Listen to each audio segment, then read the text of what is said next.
Okay, तो चलिए सीधे इस चर्चा में उतरते हैं। आज हम एक ऐसी कहानी पर बात करने वाले हैं जो किसी भी आम आमदनी वाले इंसान की जिंदगी बदल सकती है। ये कहानी है कैसे अपनी छोटी छोटी बचत को एक बहुत बड़ी परमानेंट दौलत में बदला जाए। और हाँ, इसमें हम किसी भी भारी भरकम फाइनेंशियल जागरण का इस्तेमाल नहीं करेंगे। ना ही आपको शेयर बाजार का एक्सपर्ट बनने की जरूरत है। बहुत ही आसान शब्दों में समझेंगे कि ये आखिर होता कैसे है। तो हमारी आखिरी मंजिल क्या है? 1 करोड़ रुपए। सुनने में लगता है ना कि कोई सपना है, खासकर उनके लिए जिन्होंने अभी बस कमाना शुरू ही किया है। लेकिन मैं आपको बता दूं, ये बिल्कुल सच और पूरी तरह से मुमकिन है। आज हम देखेंगे कि कैसे एक कंप्लीट बिगिनर अपनी रोजमर्रा की जिंदगी को बिना डिस्टर्ब किए इस मैसिव नंबर तक पहुंच सकता है। अब यहां आती है इस सफर की सबसे दिलचस्प बात, कंपाउंडिंग का जादू। यानी जब पैसा खुद अपने आप और पैसा बनाने लगता है। इसे एक बिल्कुल सिंपल उदाहरण से समझते हैं। मान लीजिए आपने हर महीने सिर्फ 10,000 रुपए अलग रखने शुरू किए, जिस पर आपको लगभग 15% का रिटर्न मिल रहा है। ये सुनने में शायद उतनी बड़ी रकम ना लगे, पर थोड़ा इंतजार कीजिए, आगे जो होने वाला है वो सच में चौंका देने वाला है। यहां फर्क देखिए।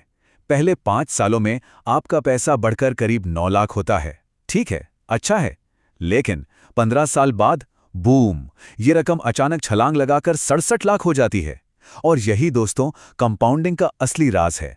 पैसा आखिरी के कुछ सालों में रॉकेट की रफ्तार से बढ़ता है। इसीलिए सबसे बड़ी गलती होती है जल्दी शुरू ना करना, या थोड़ा सा आगे बढ़कर बीच में ही हिम्मत हार जाना। तो इस सफर को तय करने के हमारे पास 2 अलग रास्ते हैं, 10 साल का प्लान या 15 साल का प्लान। पर कोई भी रास्ता चुनने से पहले एक बेसिक नियम तय करना होगा। अगर किसी की आमदनी महीने के 50 से 70 हजार रुपए के बीच है, तो अपने पैसे का करीब 25 से 30% हिस्सा अलग रखना एक परफेक्ट शुरुआती बीज है। एक ऐसी आदत जो लंबा सफर आसानी से तय करने में मदद करती है। चलिए अब इन दोनों रास्तों को कंपेयर कीजिए। एक तरफ है 15 साल का प्लान। इसे हम स्लो एंड स्टेडी रास्ता कह सकते हैं। इसमें आप शांति से हर महीने 25,000 लगाते हैं और आखिर में करीब 1.7 करोड़ बनते हैं। दूसरी तरफ है थोड़ा एग्रेसिव 10 साल का प्लान। क्योंकि समय कम है तो शुरुआत 35,000 से करनी होगी और हर साल उसे 10% बढ़ाना होगा। तब जाकर 10 साल में 1.05 करोड़ बनते हैं। मतलब साफ है, अगर आप समय ज्यादा देते हैं तो शुरुआत में पैसा कम लगता है। और पता है सबसे मजेदार बात क्या है? 15 साल वाले आरामदायक प्लान में आपने अपनी जेब से टोटल सिर्फ 45 लाख रुपए लगाए थे, पर कंपाउंडिंग के जादू ने उन एक्स्ट्रा 5 सालों में उसे 1.69 करोड़ बना दिया। उस एक्स्ट्रा समय ने गेम ही पलट दिया। इसीलिए तेजी से आगे भागने की बजाय शांति से और लंबे समय तक रुके रहना कहीं ज्यादा फायदेमंद होता है। अब आगे बढ़ते हैं और देखते हैं कि इस पैसे को प्रैक्टिकली डिवाइड कैसे किया जाए, यानी अपना वेल्थ पोर्टफोलियो कैसे बनाएं। एसेट एलोकेशन जैसे भारी शब्दों को भूल जाइए। बस ये सोचिए कि अगर हर महीने 25,000 बचाने हैं तो इसे बिना किसी टेंशन के 3 हिस्सों में बांट सकते हैं। पहला और सबसे बड़ा हिस्सा 15,000 रुपए निफ्टी 50 इंडेक्स में, जो देश की टॉप कंपनियों में पैसा लगाता है। ये आपके पोर्टफोलियो को स्टेबिलिटी देगा। दूसरा हिस्सा 7,000 मिड कैप और स्मॉल कैप में, जहां ग्रोथ तेजी से होती है और रिटर्न्स हाई मिलते हैं। और आखिरी 3,000 फ्लेक्सी कैप में, जो एक अच्छा बैलेंस और विविधता बनाए रखता है। ये सबसे सेफ और आसान तरीका है।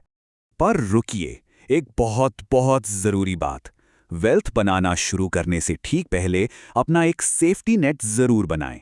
दौलत की इस रेस में दौड़ने से पहले कम से कम 6 महीने के खर्चे के बराबर पैसा किसी एफडी या लिक्विड फंड में सेफ रखना एब्सोल्युटली क्रूशियल है, ताकि अगर कल को कोई अचानक खर्चा आ जाए तो आपको अपना लंबा निवेश बीच में ना तोड़ना पड़े।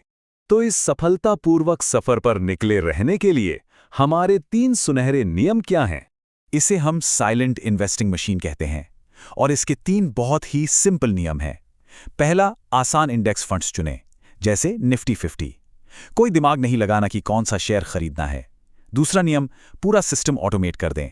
हर महीने की 1 या 5 तारीख को पैसा आपके अकाउंट से अपने आप निकलकर इन्वेस्ट हो जाना चाहिए। और तीसरा, सबसे बड़ा नियम, शोर से दूर रहें। जब मार्केट गिरे तो घबराकर अपना इन्वेस्टमेंट कभी बंद ना करें। असली पैसा उन्हीं गिरावटों में निवेश जारी रखने से बनता है।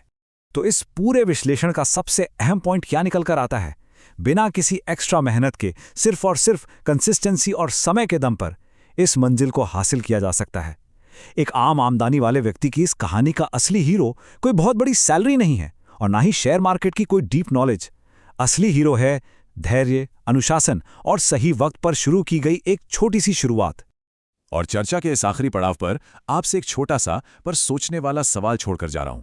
देखिए, गणित तो बिल्कुल साफ और आसान है, रास्ता भी क्लियर है, पर क्या सच में उस समय को अपना पूरा काम करने देने का धैर्य यानी पेशेंस मौजूद है? दौलत सिर्फ वक्त मांगती है। अगर वो वक्त देने का इरादा पक्का है तो वो छोटी शुरुआत आज से ही हो सकती है। इस विश्लेषण में मेरे साथ जुड़ने के लिए शुक्रिया। इस आखिरी सवाल पर जरूर विचार कीजिएगा।